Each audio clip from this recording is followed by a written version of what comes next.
They told you healing was supposed to be soft, gentle, safe. But what if that's the biggest lie you've ever believed? What if the real reason you're stuck, broken, repeating patterns that hurt you? Is it because the truth about you isn't on the surface? There's a file buried inside your mind, not a metaphor, a blueprint, one that holds the exact reasons you sabotage love, fear, silence, and pretend to be okay. This file was banned, not because it was harmful, but because it worked. Too fast, too deep, too true. Today, we're opening it. The forbidden method they didn't want you to find. They'll never admit it, but the truth is this method wasn't banned because it was dangerous.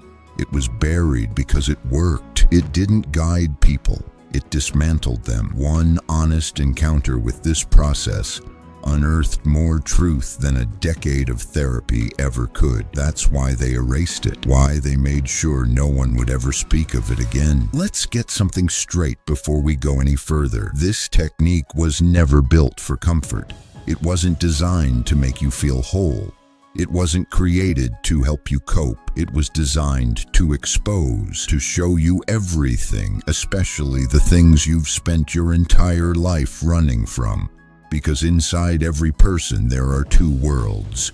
One is the surface, where you smile, rationalize, and pretend to understand yourself. And the other, that's the abyss, the subterranean mind, where the raw, unfiltered truth of you lives, hidden, wordless, too heavy to face. This method, what became whispered about as the black file technique, was born in the no man's land between those two realities. It didn't begin in textbooks.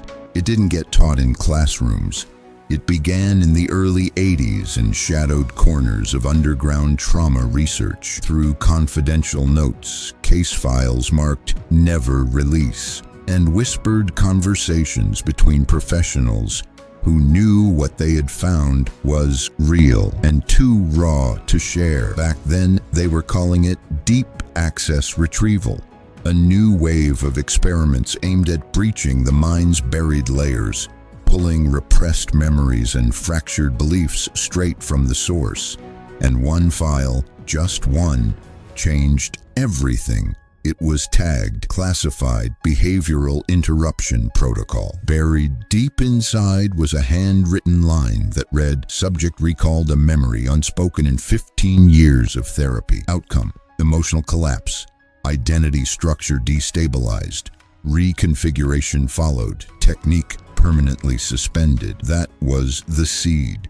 That was the beginning of the black file. And here's the part they'll never tell you. This method wasn't silenced because it failed. It was silenced because it cut too deep, too fast, with surgical precision. It didn't ask you how you felt. It didn't build rapport. It didn't pat your shoulder and say, "You're healing." It ripped through the performance.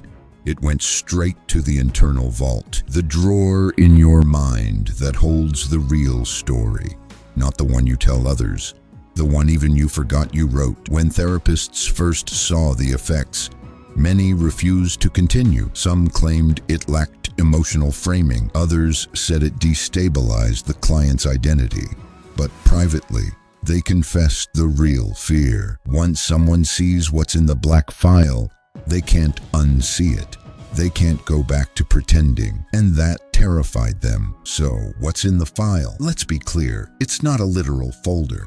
It's a construct, a living psychological entity inside every person, a storage room of repressed trauma, programmed beliefs, fractured self-images, and primitive instincts left unprocessed, unnamed, and unchecked. It explains why you ruin connection when it feels real, why you chase what harms you, why you shut down when someone sees too much of you, why you thrive publicly but collapse in private. And the worst part, you didn't even write most of it. It was coded into you by your culture, your parents, your teachers, and often by the wounds of those who raised you before they ever healed themselves. This is why so many of us live on autopilot.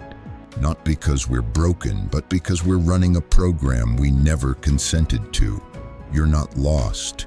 You're just following a map you've never seen. The black file is that map, hidden, dangerous, untouched until now. So why am I revealing it? Because we live in an age of fake healing, quick hits of dopamine dressed up as self-improvement, 1,000 ways to feel better without facing anything real. You don't need another feel-good TED Talk about loving yourself. You need a flashlight. You need the courage to walk into the basement of your own mind and meet the self you locked away. But let me warn you now, once you open the file, your relationship with reality will shift. You will see parts of yourself that are manipulative, ashamed, cold, brilliant, scared, or numb. You will face events you've buried, choices you didn't know you made, patterns you swore were destiny. This is the price of radical awareness. This is the toll gate at the start of the process. Still here? Good. Then let me take you there. Phase 1.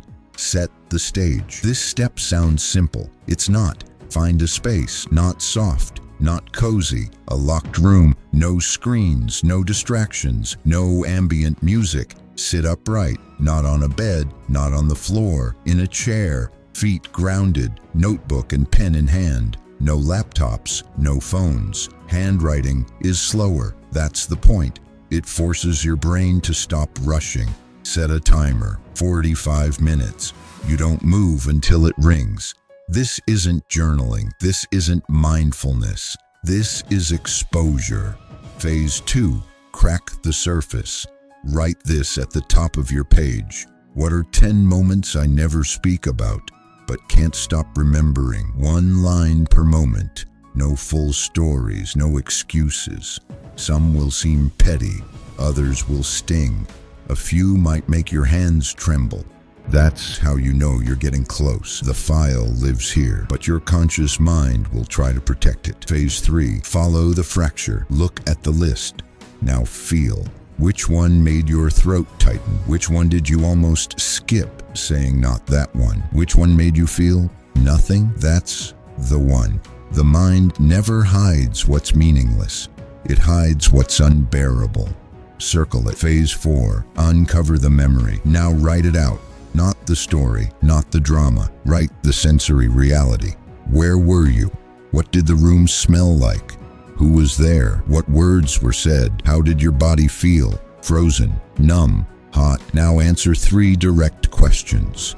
What did this moment teach me to hide? What part of me shut down in that room? What belief about the world did I adopt that day? If you're squirming, you found the file. Phase 5. Don't escape. Here's where most people quit. You'll want to close the notebook.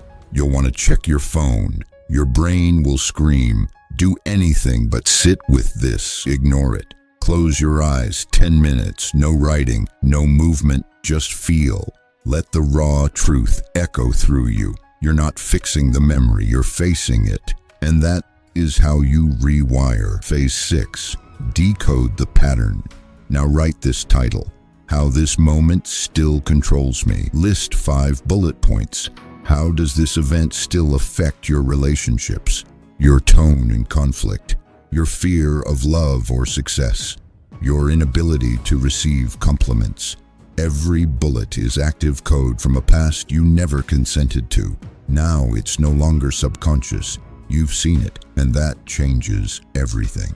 Phase 7, seal. Write this in ink. This memory is decoded. I don't need to relive it to reclaim it. Now stand up, go outside, touch something, speak, laugh, walk, reconnect with the physical world, or the file will suck you back in, and you'll lose the clarity you just earned. And one last thing, never decode more than 1 file per session.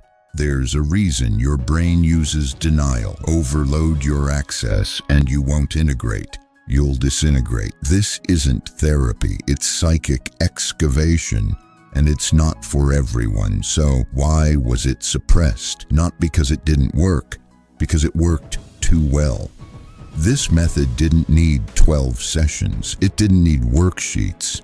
It needed truth, and truth is the enemy of dependency. Therapists weren't afraid of its ineffectiveness. They were afraid of its speed, because once someone accesses their file, they don't need a mediator to explain them to themselves. They know where the fear of intimacy came from.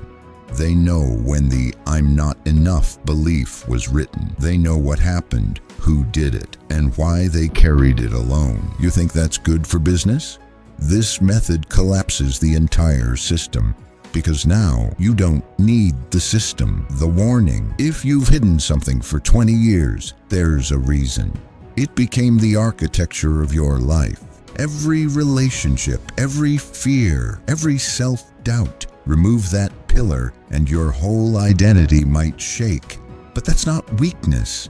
That's rebirth. This technique isn't for those seeking comfort. It's for those ready to burn their illusions to the ground. Because that's what it takes to be free. You notice the shift after the file. So what happens next after you've opened the black file? Your entire mental system begins to reorganize. Expect this. Your old explanations start to sound fake. You notice emotional surges, random, unprompted, intense. Conversations feel flat. You're not numbing out. You're just done pretending. You isolate, not out of sadness, but detox. You see your past as a script, not as you. Here's how to survive this new truth. Rule 1. Don't reinstall the past. You've updated your operating system. Stop reinstalling broken code just to feel normal. You're not going back. That version of you, it died. Rule 2. Behavior. First, forget affirmations. Forget mindset hacks. Right now, only behavior rewires the brain. Say what you've never said. Leave what you've always endured. Choose what used to scare you. Don't wait to feel ready. You won't. Act anyway. Rule 3. Rebuild slowly. You've torn down a false identity. Now, build something real, not all at once. One value at a time. Try. I do not betray myself to be accepted. Live that for 30 days, then add the next one. You're not crafting a mask. You're designing alignment. What happens after 60 days? You repel manipulation. Your emotional radar becomes sharp. You stop explaining yourself. People say you've changed, that you're colder. They're right. You've built immunity. And when you've done the work, your presence becomes a weapon, not violent, just unshakable. The final phase. Once you decode your file, you can no longer be manipulated by anyone, including yourself. You've seen the map. You found the source code. And now you have the choice. Live in the illusion or live in alignment. You've gone farther than most will dare. And if this resonated, say nothing. Just comment, I've opened the file. No explanation. The ones who've done the work will understand. And if you're ready for what comes next, check the pinned comment. There's more waiting for you, but only if you're ready to leave behind the performance and step into your power. Thanks.